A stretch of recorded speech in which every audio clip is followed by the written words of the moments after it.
Hello everyone! So, Heritage Auctions just finished their latest signature auction and things sold for pretty crazy prices. So I'm just going to share a little bit of what I saw and just kind of get into it and just show you guys what this is all about because it's a little staggering. Alright, so anyway, first big one here guys is the Zelda right here. Legend of Zelda for the NES, first print, circle seal. This is the very, very first one. It was graded by CGC. It's a 9.2A, so it's not the highest grade you can get, but it is very, very few of these copies that are still sealed and in this condition as well. And it sold for $375,000, which is staggering. Like that's a lot. Selling for that much, very impressive, pretty notable. Next big thing here was the Nintendo World Championships gray cartridge, 6.5.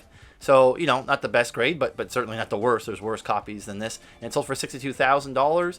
You know, so I don't think that was too surprising, but it was kind of cool. We also saw a trophy being sold as well. The person who won this, John Wayman, he's from Detroit. He won the Detroit Championship, so it's pretty cool seeing that. And there was a lot of other World Championship stuff, like this duffel bag here, sold for basically $4,000.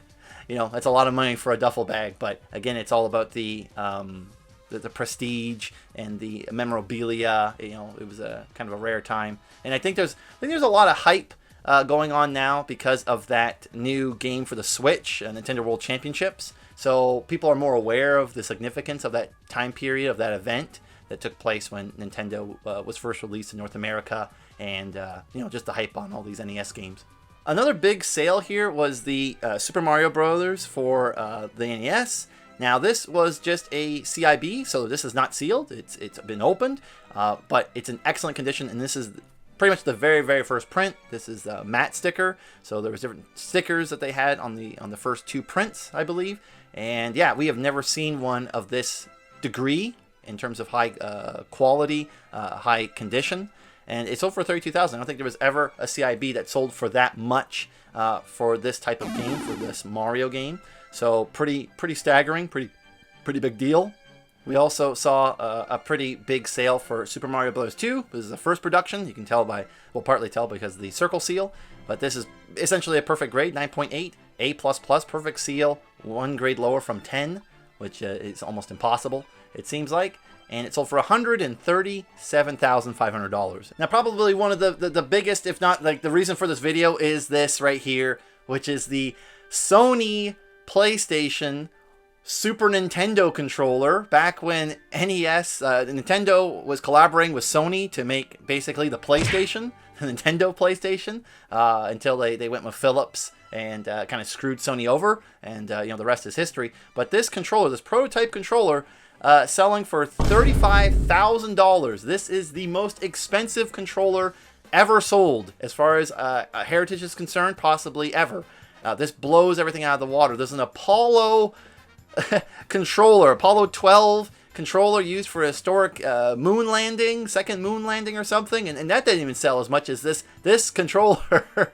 And this is a slick controller. All that's really there is just, it says Sony and PlayStation on the controller, and that's pretty much it. Oh, and you got Sony on the end there of the end of the controller wire, and that's it. That's all this is. But man, like, who's gonna ever get how are you gonna get your hands on this? You know, this is pretty incredible. But it's just amazing to see, like, when anyone thinks like, oh, you know, video game collecting isn't that big of a deal, it's like, no, there's some serious people ready to lay down hundreds of thousands of dollars for games still in terms of collectibles. And this is something that's very historical, because to think, imagine if Sony did collaborate with Nintendo, who would, you know, maybe Microsoft would still get in the game, but wow.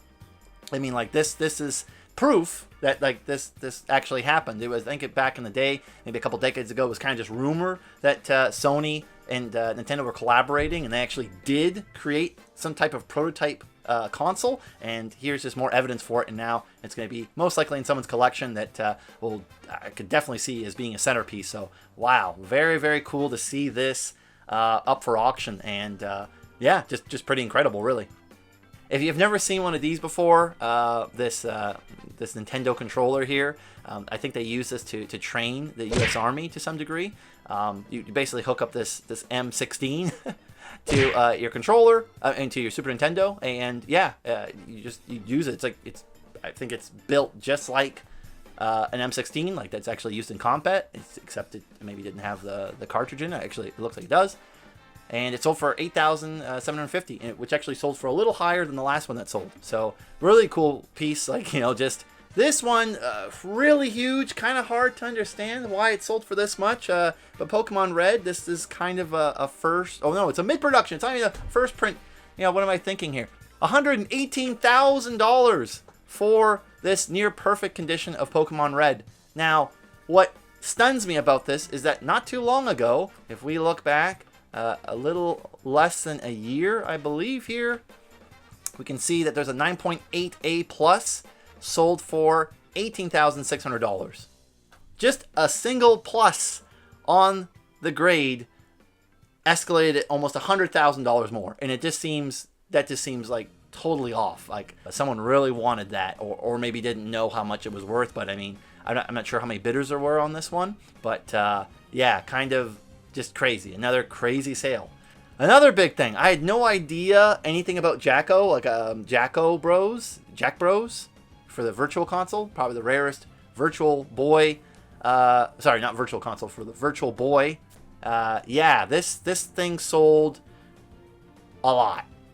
It sold for a lot. $20,000. I mean, that's insane.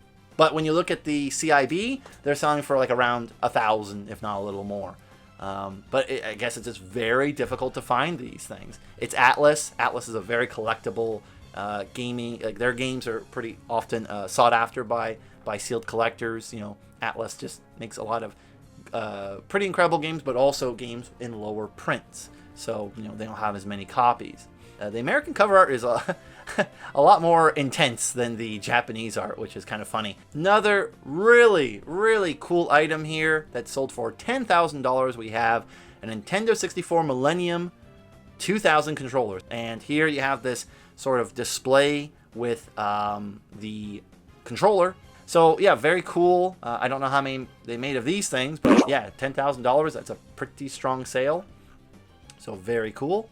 And the last item that really stood out for me was this Final Fantasy VII Lego set diorama featuring Cloud Strife and Aerith in the Sector 5 slums for Square Enix. And this was something made back in 2023. Yeah, there's kind of a little story. It was kind of I think a contest of some kind. Only 2 of these sets were produced. So one fan got it, and there's another one that I don't know where that is. Maybe it's in some type of display case of some kind in a museum, or showcasing for Square Enix. But a really interesting piece, because you got Lego as well as Final Fantasy VII, which is just all the hype right now. And wow, I mean, I did not expect this to sell for $12,000.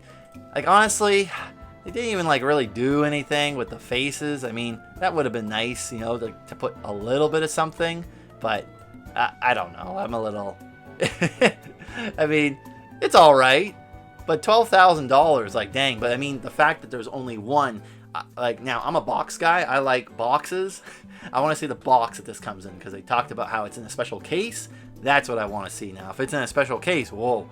Now this might be something a little pretty special here. But yeah, I mean, yeah, it sold for that much money. Pretty huge sale for Lego and video games.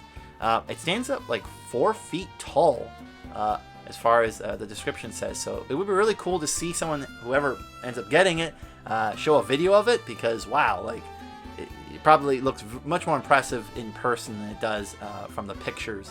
But yeah, another huge sale, something very unique that you just don't see often, and it was pretty exciting. But yeah, so this was just the first session of Heritage Auction's signature auction.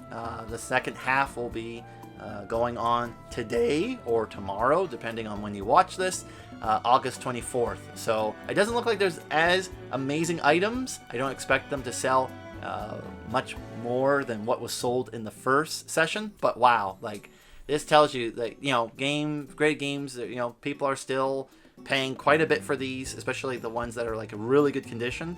But yeah, just really wanted to share that because like there's some pretty crazy stuff here. But yeah, we have officially seen the most expensive controller in existence ever sold for $32,500. Do you think it was worth it? Do you know, it didn't even come with the console, so what's that going to be like when that sells one day, or if it ever does? Anyway, comment on the video, I'd like to hear your thoughts, and yeah, have a good one, guys. See ya.